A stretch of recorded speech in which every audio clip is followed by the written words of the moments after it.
Next നമ്മൾ പഠിക്കാൻ പോകുന്നത് മോഡ് തിയറി ഓഫ് ഫൈബേഴ്സ് ആണ്. നമ്മൾ ഒരു ഒപ്റ്റിക്കൽ ഫൈബർ കൺസിഡർ ചെയ്യുമ്പോൾ ആ ഒപ്റ്റിക്കൽ ഫൈബർ വഴിയുള്ള ഈ ഒപ്റ്റിക്കൽ പവർ പ്രൊപ്പഗേഷൻ അനലൈസ് ചെയ്യാനായിട്ട് നമുക്ക് രണ്ട് തിയറീസ് യൂസ് ചെയ്യാം. ഫസ്റ്റ് വൺ എന്ന് പറയുന്നത് റേ തിയറിയാണ്. സെക്കൻഡ് വൺ എന്ന് പറയുന്നത് മോഡ് തിയറിയാണ്.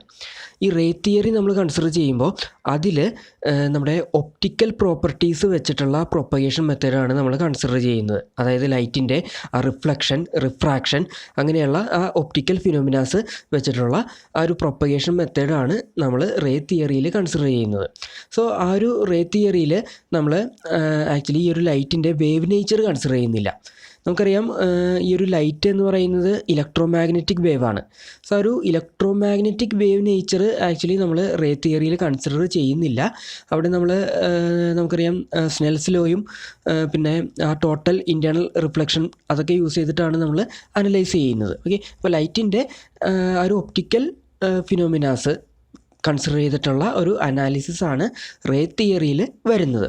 അതേസമയം മോഡ് തിയറി നമ്മൾ കൺസിഡർ ചെയ്യുമ്പോൾ അതിൽ ലൈറ്റിനെ നമ്മൾ ഒരു ഇലക്ട്രോ മാഗ്നറ്റിക് വേവ് ആയിട്ട് കൺസിഡർ ചെയ്തിട്ട് ഒരു വേവ് അനാലിസിസ് ആണ്, ആ ഒരു വേവ് തിയറി വെച്ചിട്ടുള്ള ഒരു അനാലിസിസ് ആണ് മോഡ് തിയറിയിൽ വരുന്നത്. ഓക്കെ, അപ്പോൾ കുറച്ചും കൂടി ഇംപ്രൂവ്ഡ് ആയിട്ടുള്ള ഒരു അനാലിസിസ് നമുക്ക് മോഡ് തിയറി വെച്ചിട്ട് അച്ചീവ് ചെയ്യാനായിട്ട് പറ്റും. Okay, so in order to obtain an improved model for the propagation of light in an optical fiber, electromagnetic wave theory must be considered, and the basis for the study of electromagnetic wave propagation is provided by Maxwell's equation.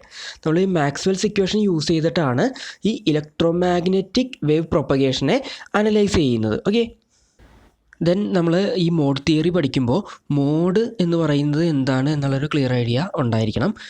നമ്മൾ നേരത്തെ fibre types പറഞ്ഞപ്പോൾ അവിടെ പറഞ്ഞിരുന്നു mode എന്താണെന്നുള്ളത്. അതായത് ഒരു wave guide വഴിയുള്ള ലൈറ്റിൻ്റെ പ്രൊപ്പഗേഷൻ നമ്മൾ കൺസിഡർ ചെയ്യുമ്പോൾ അതിനെ നമുക്ക് ഈ ഗൈഡഡ് ഇലക്ട്രോമാഗ്നറ്റിക് വേവ്സ് അല്ലെങ്കിൽ മോഡ്സ് യൂസ് ചെയ്തിട്ട് ഡിസ്ക്രൈബ് ചെയ്യാം എന്നുള്ളത് നമ്മൾ പറഞ്ഞിരുന്നു. And each guided mode is a pattern of electric and magnetic field distributions. Okay, അതായത് ഈ ഫൈബറിൻ്റെ അകത്ത് പ്രൊപ്പഗേറ്റ് ചെയ്തു പോകുന്ന ഒരു ടിപ്പിക്കൽ ഇലക്ട്രോ മാഗ്നറ്റിക് പാറ്റേൺ ആണ് മോഡ് എന്ന് പറയുന്നത്.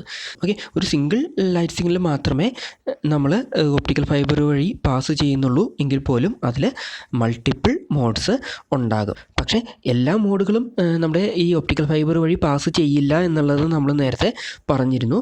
ഈ ബൗണ്ടറി കണ്ടീഷൻസും കാര്യങ്ങളൊക്കെ സാറ്റിസ്ഫൈ ചെയ്യുന്ന ആ മോഡുകൾ മാത്രമേ ഈ ഒപ്റ്റിക്കൽ ഫൈബർ വഴി പാസ് ചെയ്ത് പോകുള്ളൂ. ഓക്കെ, ദെൻ നമ്മൾ ഈ മോഡ്സ് കൺസിഡർ ചെയ്യുമ്പോൾ ലോവർ ഓർഡർ മോഡ്സ് വരാം, ഹയർ ഓർഡർ മോഡ്സ് വരാം. And the order of a mode is equal to the number of field zeros across the guide. And the order of the mode is also related to the angle that the ray congruence corresponding to this mode makes with the plane of the waveguide or the axis of the fiber.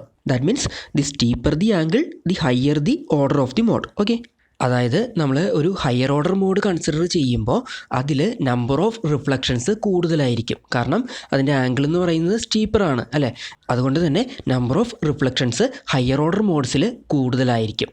അതേസമയം lower order modes നമ്മൾ consider ചെയ്യുമ്പോൾ അതിൽ number of reflections കുറവായിരിക്കും വരുന്നത്. Okay, so reflection കാരണം ഒരു loss ഉണ്ടാകാനായിട്ടുള്ള probability ഈ ഹയർ ഓർഡർ മോഡ്സിൽ കൂടുതലാണ്. അതേസമയം ഈ റിഫ്ലക്ഷൻ കാരണം ഒരു ലോസ് ഉണ്ടാകാനായിട്ടുള്ള പ്രോബബിലിറ്റി ലോവർ ഓർഡർ മോഡ്സിൽ കുറവാണ്. കാരണം ലോവർ ഓർഡർ മോഡ്സിൽ നമ്പർ ഓഫ് റിഫ്ലക്ഷൻസ് കുറവാണ്, അതേസമയം ഹയർ ഓർഡർ മോഡ്സിൽ നമ്പർ ഓഫ് റിഫ്ലക്ഷൻസ് കൂടുതലാണ്. ഈ റിഫ്ലക്ഷൻ നടക്കുമ്പോൾ അവിടെ ആ ക്രിട്ടിക്കൽ ആംഗിൾ പ്രോപ്പറായിട്ട് മെയിൻറ്റെയിൻ ചെയ്തില്ല എങ്കിൽ അവിടെ ലോസ് ഉണ്ടാകും എന്നുള്ളത് നമുക്കറിയാം. കാരണം ആ ടോട്ടൽ ഇൻറ്റേർണൽ റിഫ്ലക്ഷൻ നടക്കണമെന്നുണ്ടെങ്കിൽ നമുക്ക് ആ കോർ ക്ലാഡിംഗ് ഇൻ്റർഫേസിൽ ലൈറ്റ് ഹിറ്റ് ചെയ്യുന്നത് ആ ക്രിട്ടിക്കൽ ആംഗിളിലായിരിക്കണം എന്നുള്ളത് നമുക്കറിയാം.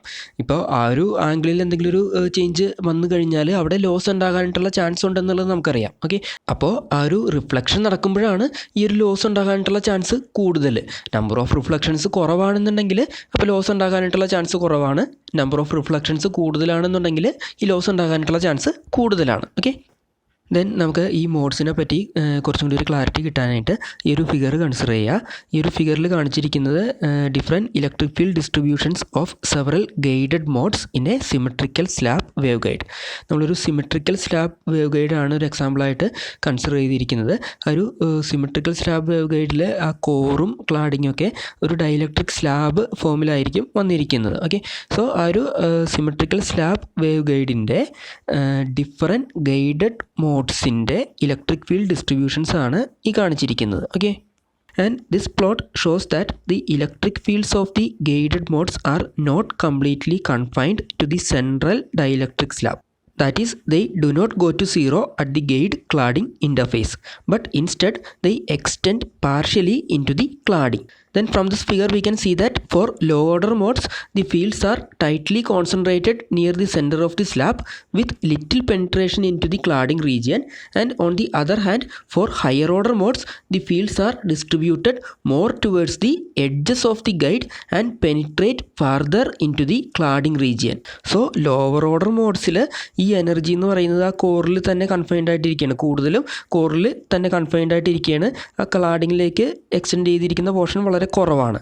അതേസമയം ഹയർ ഓർഡർ മോഡ്സ് നമ്മൾ കൺസിഡർ ചെയ്യുമ്പോൾ ഈ ഫീൽഡ് ഡിസ്ട്രിബ്യൂഷനിൽ നമുക്ക് കാണാം it is distributed more towards the edges of the guide. ആ ഒരു ക്ലാഡിങ്ങിൻ്റെ സൈഡിലേക്ക്, ആ ക്ലാഡിങ്ങിൻ്റെ ആ ഒരു എഡ്ജിലേക്കാണ് കൂടുതൽ അത് ഡിസ്ട്രിബ്യൂട്ടഡ് ആയിട്ടിരിക്കുന്നത്. Okay, and it penetrates farther into the cladding region. ആ ഒരു ക്ലാഡിങ് റീജിയനിലേക്കുള്ള പെനിട്രേഷൻ കൂടുതലാണ്. ഓക്കെ, ദെൻ നമ്മൾ ഒരു മോണോക്രോമാറ്റിക് ലൈറ്റ് ഫീൽഡിൻ്റെ ഇക്വേഷൻ കൺസിഡർ ചെയ്യുമ്പോൾ അതിൽ e⁻ βz എന്ന് പറയുന്ന ഒരു ടേം ഉണ്ടാവും.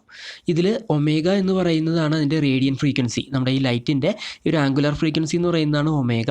ദെൻ ആ ലൈറ്റ് ട്രാവൽ ചെയ്യുന്നത് ഒരു പോസിറ്റീവ് ഇസഡ് ഡയറക്ഷനിലാണ്. അതുകൊണ്ടാണ് നമ്മൾ e⁻ βz ആയിട്ട് പറഞ്ഞിരിക്കുന്നത്. ഓക്കെ, അതായത് നമ്മളൊരു ഇലക്ട്രിക് ഫീൽഡ് ആണ് കൺസിഡർ ചെയ്യുന്നതെങ്കിൽ അതിൻ്റെ ഇക്വേഷൻ വരാൻ പോകുന്നത് E=E0 × j⍵t βz ആയിരിക്കും. മാഗ്നറ്റിക് ഫീൽഡ് നമ്മൾ കൺസിഡർ ചെയ്യുമ്പോൾ അതിൻ്റെ ഇക്വേഷൻ നമുക്ക് H=H0 × j⍵t βz ആയിട്ട് എഴുതാം. അതല്ല E0 ആൻഡ് H0s റെപ്രസെൻറ്റ് ചെയ്യുന്നത് മാഗ്നിറ്റ്യൂഡ് ടേമിനെയാണ്. ദെൻ ഈ e⁻j⍵t βz ടേമിൽ നിന്നാണ് അതിൻ്റെ ആംഗുലാർ ഫ്രീക്വൻസിയും അതുപോലെ തന്നെ ഏത് ഡയറക്ഷനിലാണ് അത് പ്രൊപ്പഗേറ്റ് ചെയ്യുന്നത് എന്നുള്ള ഒരു ഇൻഫർമേഷനും നമുക്ക് കിട്ടുന്നത്. ഓക്കെ, അപ്പോൾ for a monochromatic light fields of radian frequency omega, a mode traveling in the positive z direction has a time and z dependence given by e⁻j⍵t βz, and where the factor beta is the z component of the wave propagation constant k = 2π/λ. Then നമ്മൾ ഈ പറഞ്ഞ ബീറ്റയുടെ value എന്ന് പറയുന്നത് n2k β n1k ഈ ഒരു വാല്യൂവിൽ ആയാലും മാത്രമേ ഗൈഡഡ് മോഡ്സ് അവിടെ ഒക്കർ ചെയ്യുള്ളൂ. ഓക്കെ, അതായത് guided modes in the fibre occur when the values for beta satisfy the condition n2k β n1k. ഈ ബീറ്റയുടെ വാല്യൂ ഈ ഒരു റേഞ്ചിൽ വന്നാലും മാത്രമേ അവിടെ ഗൈഡഡ് മോഡ്സ് ഒക്കർ ചെയ്യുള്ളൂ. അതായത് ആ ഒരു ഒപ്റ്റിക്കൽ ഫൈബറിൻ്റെ കോറ് വഴി ആ മോഡ് ട്രാവൽ ചെയ്ത് പോകുള്ളൂ. Okay, and at the limit of propagation when beta = n2k a mode is no longer properly guided and is called being cut off. Okay, thus unguided or radiation modes appear for the frequencies below the cutoff point where beta n2k. Beta n2k ആകുമ്പോൾ അതൊരു cut off point ആണ്. ആ beta n2k ആണെങ്കിൽ ആ ഒരു core വഴി നമ്മുടെ ഈ മോഡിന് ട്രാവൽ ചെയ്യാനായിട്ട് പറ്റില്ല. Okay, however wave propagation can still occur below cutoff for those modes where some of the energy loss due to radiation is blocked by an angular momentum barrier that exists near the core cladding interface, and this propagation states behaves as partially confined guided modes rather than radiation modes and are called leaky modes. Then an important parameter connected with the cutoff condition is the V number and is defined by V is equal to 2πa/λ into n1² - n2² raised to 1/2, and that is equal to 2πa/λ into numerical aperture. and that is approximately equal to 2 pi a divided by lambda into n1 into root of 2 delta, where the delta is the core cladding index difference or simply the index difference, okay, and a is the radius of the core and lambda is the wavelength. And this parameter is a dimensionless number and that is related to the wavelength and numerical aperture and determines how many modes a fiber can support. Except for the lowest order HE11 mode, each mode can exist only for values of V that exceed a certain limiting value, and with each mode having a different V limit. And the modes are cut off when beta equal to n2k. And the wavelength at which all higher order modes are cut off when V less than or equal to 2.405 is called the cutoff wavelength lambda c.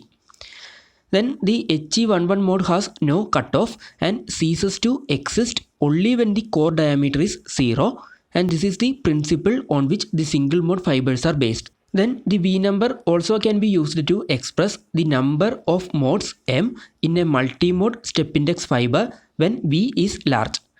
For this case, the estimate of the total number of modes supported in such a fiber is M is equal to 1 by 2 into 2 pi a by lambda square into n1 square minus n2 square, and that is equal to v square divided by 2. Then നമ്മൾ നേരത്തെ പറഞ്ഞിരുന്നു ഒരു guided mode നമ്മൾ consider ചെയ്യുമ്പോൾ ആ guided മോഡിൻ്റെ ഫീൽഡിൻ്റെ ഒരു part ക്ലാഡിങ്ങിലേക്ക് extend ചെയ്തിട്ടുണ്ട്. ഈ ഹയർ ഓർഡർ മോഡ്സൊക്കെ നമ്മൾ കൺസിഡർ ചെയ്യുമ്പോൾ അതിൻ്റെ ഒരു ലാർജ് പാർട്ട് ക്ലാഡിങ്ങിലേക്ക് എക്സ്റ്റെൻഡ് ചെയ്തിട്ടാണ് ഇരിക്കുന്നത് എന്നുള്ളത് നമ്മൾ നേരത്തെ കണ്ടതാണ്. ഓക്കെ, സോ നമ്മൾ ഇവിടെ പുതിയൊരു പാരാമീറ്റർ കൺസിഡർ ചെയ്യാണ്. It is the fractional power flow in the core and cladding for a given mode. So as the V number approaches cutoff for any particular mode, more of the power of that mode is in the cladding. At the cutoff point, the mode becomes radiative with all the optical power of the mode residing in the cladding. Okay, അതൊരു cut off point എത്തിക്കഴിയുമ്പോൾ പിന്നെ core വഴി ആ mode transferring നടക്കുന്നില്ല. So ആ optical power it is residing in the cladding. Okay, then far from cutoff, that is for large values of V, the fraction of the average optical power residing in the cladding can be estimated by P clad divided by P is equal to 4 divided by 3 into root of M, where P is the total optical power in the fiber. Okay, then since M is proportional to V square, the power flow in the cladding decreases as V increases. However, this increases the number of modes in the fiber. Next നമുക്ക് Maxwell's equation use ചെയ്തിട്ട് ഈ ഒരു optical wave guide വഴി പോകുന്ന ആ ലൈറ്റിനെ എങ്ങനെ analyse ചെയ്യാം എന്നുള്ളത് നോക്കാം. Okay, so to analyse the optical waveguide we need to consider Maxwell's equations that gives the relationship between the electric and magnetic fields. Then by assuming a linear isotropic dielectric material having no currents and free charges, these Maxwell's equations take the form del cross E is equal to minus dou B by dou T, del cross H is equal to dou D by dou T, then del dot D is equal to 0 and del dot B is equal to 0. ഇപ്പോൾ നമ്മൾ consider ചെയ്തിരിക്കുന്നത് ഒരു linear isotropic dielectric മെറ്റീരിയലാണ്.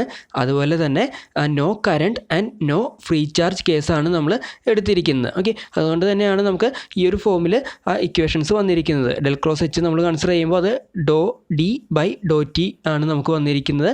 Then അതേപോലെ തന്നെ ഈ no current and no free charge കേസൊക്കെ ആയതുകൊണ്ടാണ് del dot D equal to 0യും del dot B equal to 0യും വന്നിരിക്കുന്നത്. ഓക്കെ, ഈ ഇക്വേഷൻസ് എല്ലാം നമ്മൾ നേരത്തെ പഠിച്ചിട്ടുള്ളതാണ്. നമ്മുടെ അപ്ലൈഡ് ഇലക്ട്രോമാഗ്നറ്റിക് തിയറിയിലൊക്കെ നമ്മൾ കണ്ടിട്ടുള്ള ആ ഇക്വേഷൻ തന്നെയാണ്. ദെൻ ഇതിൽ ഇ എന്ന് പറയുന്നത് നമ്മുടെ ഈ ഒപ്റ്റിക്കൽ വേവ് ഗൈഡ് വഴി ട്രാവൽ ചെയ്യുന്ന ലൈറ്റിൻ്റെ ആ ഇലക്ട്രിക് ഫീൽഡാണ്. എച്ച് എന്ന് പറയുന്നത് അതിൻ്റെ മാഗ്നറ്റിക് ഫീൽഡാണ്. ഡി എന്ന് പറയുന്നത് ആ ഇലക്ട്രിക് ഫ്ലക്സ് ഡെൻസിറ്റിയും ബി എന്ന് പറയുന്നത് മാഗ്നറ്റിക് ഫ്ലക്സ് ഡെൻസിറ്റിയാണ്. ഇതൊക്കെ നമുക്ക് അറിയാവുന്നതാണ്. Okay, then we know D is equal to epsilon E and B is equal to mu H, where that epsilon is the permittivity or the dielectric constant and mu is the permeability of the medium. Okay, then നമുക്കറിയാവുന്ന ഈ ഒരു vector identity consider ചെയ്യുക. Del cross E is equal to del of del dot T minus del square E, and this is our equation 9. Okay, then നമ്മൾ equation 7 പറഞ്ഞിരുന്നു del dot D equal to 0 ആണ്. Okay, അതുകൊണ്ട് del dot E is also equal to 0. So നമ്മുടെ equation 9 എന്ന് പറയുന്നത് നമുക്ക് എങ്ങനെ മാറ്റി എഴുതാം? Del cross E is equal to minus del square E ആയിട്ട് നമുക്ക് എഴുതാം. ഓക്കെ, അതാണ് നമ്മുടെ ഇക്വേഷൻ നമ്പർ 10. ഓക്കെ, ദെൻ ഇതിൽ ആ ഡെൽ ക്രോസ് ഇയുടെ വാല്യൂ എന്താണെന്നുള്ളതാണ് നെക്സ്റ്റ് കാൽക്കുലേറ്റ് ചെയ്യാനായിട്ട് പോകുന്നത്. ദെൻ നമ്മൾ ഇക്വേഷൻ 5 കണ്ടിരുന്നു ഡെൽ ക്രോസ് ഇ എന്ന് പറയുന്നത് minus doe B by Dr T ആണ്. Okay, so del cross E is equal to del cross minus doe B by Dr T. Then B equal to mu H ആണെന്നുള്ളത് നമുക്കറിയാം. So ആ ബിക്ക് mu H substitute ചെയ്യുക. So we will get that is equal to del cross minus doe by Dr T of mu H. Okay, then mu എന്ന് പറയുന്നത് constant ആണ്, അത് നമുക്ക് ഔട്ട് സൈഡ് എടുക്കാം. ദെൻ അതിൻ്റെ ഓർഡറും കൂടി ചേഞ്ച് ചെയ്ത് കഴിഞ്ഞാൽ നമുക്കിതിനെ minus mu Dr by Dr T of del cross H ആയിട്ട് എഴുതാം. ഓക്കെ, ദെൻ നമ്മൾ ഇക്വേഷൻ 6 പറഞ്ഞിരുന്നു ഡെൽ ക്രോസ് എച്ച് എന്ന് പറയുന്നത് doe D by Dr T ആണ്. ഓക്കെ, അപ്പോൾ ഡെൽ ക്രോസ് എച്ചിന് ഈ doe D by Dr T substitute ചെയ്ത് കഴിഞ്ഞാൽ we will get that is equal to minus mu Dr by Dr T of doe D by Dr T. Okay, so that is equal to minus mu Dr square D by Dr T square. Then D എന്ന് പറയുന്നത് epsilon E ആണെന്നുള്ളത് നമുക്കറിയാം. So അതും substitute ചെയ്യുക. So we will get minus mu Dr square by Dr T square of epsilon E. Then epsilon എന്ന് പറയുന്നത് constant ആണ്, അത് ഔട്ട് സൈഡ് എടുക്കുക. So we will get del cross E is equal to minus mu epsilon Dr square E divided by Dr T square. Okay, then നമ്മുടെ equation 10 അനുസരിച്ചിട്ട് del cross E എന്ന് പറയുന്നത് minus del square E ആണ്. Okay, so ആ del cross ഇക്ക് minus del square E substitute ചെയ്യുക. So we will get minus del square E is equal to minus mu epsilon Dr square E divided by Dr T square. ആ equation നമുക്ക് നോക്കാം.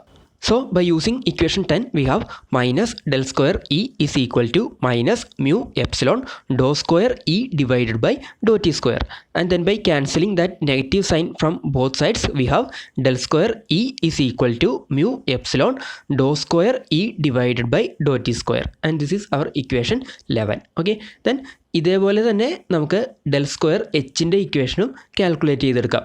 ആ del cross എച്ചിൻ്റെ കേള് നമ്മൾ എടുത്ത് proceed ചെയ്ത് പോവുകയാണെന്നുണ്ടെങ്കിൽ ഇതേ രീതിയിൽ തന്നെ നമുക്ക് ആ ഡെൽ സ്ക്വയർ എച്ചിൻ്റെ ഇക്വേഷനും കിട്ടും. ഓക്കെ, നമുക്ക് ആ ഡെറിവേഷൻ കാണിക്കേണ്ട ആവശ്യമില്ല. ഈ ഇക്വേഷൻ 11 നിന്ന് തന്നെ നമുക്ക് ഡയറക്റ്റ് ആ ഇക്വേഷൻ എഴുതാനായിട്ട് പറ്റും. ജസ്റ്റ് ആ ഇ മാറ്റിയിട്ട് അവിടെ എച്ച് ആക്കിയാൽ മതി. Okay, so we will get del square H is equal to epsilon mu Dr square H divided by Dr T square, and this is our equation 12. Okay, then ഈ രണ്ട് equations, ഈ equation 11ഉം equation 12ഉം ആണ് നമ്മുടെ standard wave equations. Okay, next നമുക്ക് ഈ wave guide equations എങ്ങനെയാണ് വരുന്നത് എന്നുള്ളത് നോക്കാം. അതായത് ഈ ഒരു ഒപ്റ്റിക്കൽ ഫൈബർ കൺസിഡർ ചെയ്യുമ്പോൾ അതിൽ കൂടി പ്രൊപ്പഗേറ്റ് ചെയ്യുന്ന ഈ വേവിൻ്റെ ഇക്വേഷൻസ് നമ്മൾ നേരത്തെ പറഞ്ഞ ആ മാക്സ്വെൽ ഇക്വേഷൻസൊക്കെ യൂസ് ചെയ്തിട്ട് എങ്ങനെ ഒബ്റ്റെയിൻ ചെയ്യാം എന്നുള്ളതാണ് നമ്മൾ നോക്കാനായിട്ട് പോകുന്നത്. ഓക്കെ, സോ ഫസ്റ്റ് നമുക്ക് ഈ വേവ് ഗൈഡിൻ്റെ ആ കോർഡിനേറ്റ് സിസ്റ്റം ഏതാണ് യൂസ് ചെയ്യുന്നത് എന്നുള്ളത് നോക്കാം. നമ്മൾ ഈ ഒപ്റ്റിക്കൽ ഫൈബർ കൺസിഡർ ചെയ്യുമ്പോൾ അത് സിലിണ്ട്രിക്കൽ ഷേപ്പിലാണ് വന്നിരിക്കുന്നത് എന്നുള്ളത് നമുക്കറിയാം. ഓക്കെ, അതുകൊണ്ട് തന്നെ ആ സിലിണ്ട്രിക്കൽ കോർഡിനേറ്റ് സിസ്റ്റമാണ് നമ്മൾ ഈ ഇലക്ട്രോമാഗ്നറ്റിക് വേവിനെ അനലൈസ് ചെയ്യാനായിട്ട് യൂസ് ചെയ്യുന്നത്. ദെൻ നമ്മൾ ഈ ഒരു ഫിഗർ നോക്കുമ്പോൾ നമുക്കറിയാം അതിൽ ഈ വേവിൻ്റെ ഡയറക്ഷൻ ഓഫ് പ്രൊപ്പഗേഷൻ നമ്മൾ എടുത്തിരിക്കുന്നത് ആ ഇസഡ് ഡയറക്ഷനിലാണ്. ഓക്കെ, ആ ഇസഡ് ഡയറക്ഷൻ വരുന്നത് ആ ഫൈബർ ആക്സിസ് പോയിന്റിലാണ്. ദെൻ നമ്മൾ സിലിണ്ട്രിക്കൽ കോർഡിനേറ്റ് സിസ്റ്റം കൺസിഡർ ചെയ്യുമ്പോൾ നമ്മുടെ R5Z കോർഡിനേറ്റ്സ് ആണ് നമ്മൾ യൂസ് ചെയ്യുന്നത്. Okay, so consider the electromagnetic waves propagating along the cylindrical fiber are shown in this figure, and for this fiber a cylindrical coordinate system R5Z is defined with the Z axis lying along the axis of the waveguide. Okay, then if the electromagnetic waves are to propagate along the Z axis, they will have a functional dependence of the form E is equal to E0 of R comma phi e raised to j omega t minus beta Z, and H is equal to H0 of R comma phi e raised to j omega t minus beta Z, and which are harmonic in time t and coordinate Z. ഈ ഇക്വേഷൻസിലെ e⁻⁻t−βz ടേമിൻ്റെ കാര്യം നമ്മൾ നേരത്തെ പറഞ്ഞതാണ്. ഇവിടെ propagation നടക്കുന്നത് positive Z ഡയറക്ഷനിലാണ്. അതുകൊണ്ടാണ് നമ്മൾ ωt−βz consider ചെയ്തിരിക്കുന്നത്. ഇതിൽ ബീറ്റ എന്താണെന്നുള്ളത് നമ്മൾ നേരത്തെ പറഞ്ഞതാണ്. The parameter beta is the z component of the propagation vector and will be determined by the boundary conditions on the electromagnetic fields at the core cladding interface. Then ഇത് z ഡയറക്ഷനിൽ positive z ഡയറക്ഷനിലാണ് propagate ചെയ്യുന്നത് എന്നുള്ളത് നമ്മൾ പറഞ്ഞു. അതുകൊണ്ടാണ് നമ്മൾ E0 of r,5 അതുപോലെ തന്നെ H0 ഓഫ് r,5 കൺസിഡർ ചെയ്തിരിക്കുന്നത്. ദെൻ നമ്മൾ ഈ പറഞ്ഞ ഇക്വേഷൻസ് 13 ആൻഡ് 14 നമ്മുടെ മാക്സ്വെൽസ് കേൾ ഇക്വേഷൻസിൽ സബ്സ്റ്റിറ്റ്യൂട്ട് ചെയ്തിട്ട് നമുക്ക് പുതിയ ഇക്വേഷൻസ് ഫോം ചെയ്യാം. നമുക്ക് ഈ ഇക്വേഷൻസിൻ്റെ ഡെറിവേഷൻ പഠിക്കാനായിട്ടില്ല. സോ ഡയറക്റ്റ് ആ ഇക്വേഷൻസ് പഠിച്ചാൽ മതി.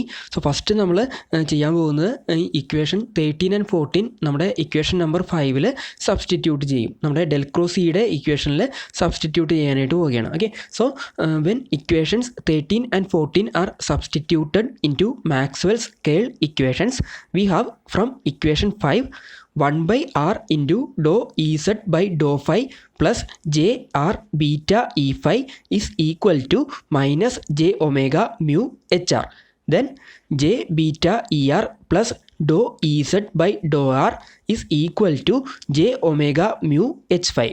Then 1/r into dou by dou r of r e phi minus dou by dou phi of e r is equal to minus j mu omega hz. Okay, then നമുക്ക് ഇതേപോലെ തന്നെ നമ്മുടെ equation 6 അതായത് del cross എച്ചിൻ്റെ ഇക്വേഷനിൽ നമ്മുടെ equation 13 and 14 substitute ചെയ്തിട്ട് ഇതേപോലെ 3 ഡിഫറെൻറ്റ് ഇക്വേഷൻസ് നമുക്ക് ഒബ്റ്റെയിൻ ചെയ്യാനായിട്ട് പറ്റും.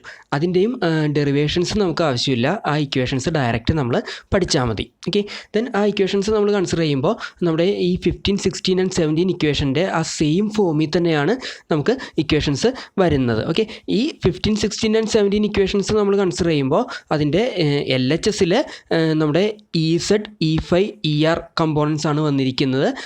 RHSൽ HR, H5, HZ കമ്പോണൻസ് ആണ് വന്നിരിക്കുന്നത്. അതേസമയം നമ്മുടെ ഇക്വേഷൻ 6 നമ്മുടെ ഈ 13 ആൻഡ് 14 ഇക്വേഷൻസ് സബ്സ്റ്റിറ്റ്യൂട്ട് ചെയ്ത് കഴിയുമ്പോൾ നമുക്ക് കിട്ടാൻ പോകുന്ന ആ ഇക്വേഷൻസിൽ LHSൽ നമ്മുടെ HR, H5, HZ ടേംസും RHSൽ നമ്മുടെ ER, E5, EZ ടേംസും ആയിരിക്കും വരാൻ പോകുന്നത്. ഓക്കെ, അപ്പോൾ നമുക്ക് ഈ 15, 16 ആൻഡ് 17 ഇക്വേഷൻസിൽ നിന്ന് ഡയറക്റ്റ് നമുക്ക് ആ ഇക്വേഷൻസ് എഴുതാനായിട്ട് പറ്റും. അത് എഴുതാനായിട്ട് നമ്മൾ ചെയ്യേണ്ടത് ഈ 15, 16 ആൻഡ് 17 ഇക്വേഷൻസിലെ ഈ ടേമുകളെല്ലാം എച്ച് ടേമുകൾ വെച്ചിട്ട് റീപ്ലേസ് ചെയ്യുക. ഓക്കെ, ദെൻ അതേപോലെ തന്നെ എച്ച് ടേമുകളെല്ലാം ഈ ടേം വെച്ചിട്ട് റീപ്ലേസ് ചെയ്യുക. ഓക്കെ, ദെൻ നമ്മുടെ മ്യൂ ടേമിനെ മൈനസ് എപ്സിലോൺ സബ്സ്റ്റിറ്റ്യൂട്ട് ചെയ്യുക. ഓക്കെ, അപ്പോൾ ഈ 15, 16 ആൻഡ് 17 ഇക്വേഷൻസിലെ ഈ ടേമുകളെല്ലാം എച്ച് ടേം വെച്ചിട്ട് റീപ്ലേസ് ചെയ്യുക, എച്ച് ടേമുകളെല്ലാം ഈ ടേം വെച്ചിട്ട് റീപ്ലേസ് ചെയ്യുക. അതുപോലെ തന്നെ മ്യൂവിന് മൈനസ് എപ്സിലോൺ സബ്സ്റ്റിറ്റ്യൂട്ട് ചെയ്യുക. അത്രയും ചെയ്ത് കഴിഞ്ഞാൽ നമുക്ക് ഇക്വേഷൻ 6 ഈ 13 ആൻഡ് 14 ഇക്വേഷൻസ് സബ്സ്റ്റിറ്റ്യൂട്ട് ചെയ്ത് കഴിയുമ്പോൾ കിട്ടുന്ന ആ ഇക്വേഷൻസ് ഡയറക്റ്റ് നമുക്ക് എഴുതാനായിട്ട് പറ്റും. ഓക്കെ, സോ ആ ഇക്വേഷൻസ് നമുക്കൊന്ന് കൺസിഡർ ചെയ്യാം. So from equation 6 we have the following equations: 1/r into dou hz by dou phi plus j r beta h phi is equal to j epsilon omega er. Then j beta hr plus dou hz by dou r is equal to minus j epsilon omega e phi. Then 1/r into dou by dou r of r h phi minus dou hr by dou phi is equal to j epsilon omega ez.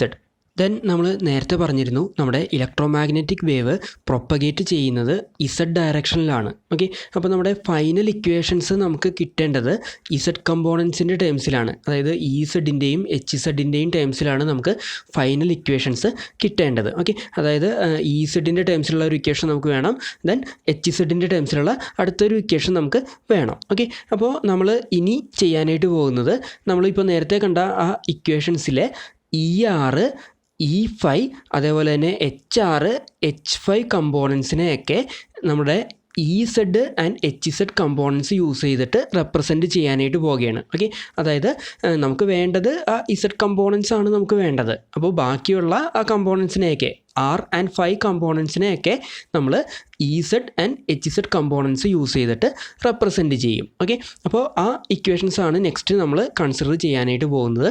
നമുക്ക് അതിൻ്റെയും derivations ആവശ്യമില്ല.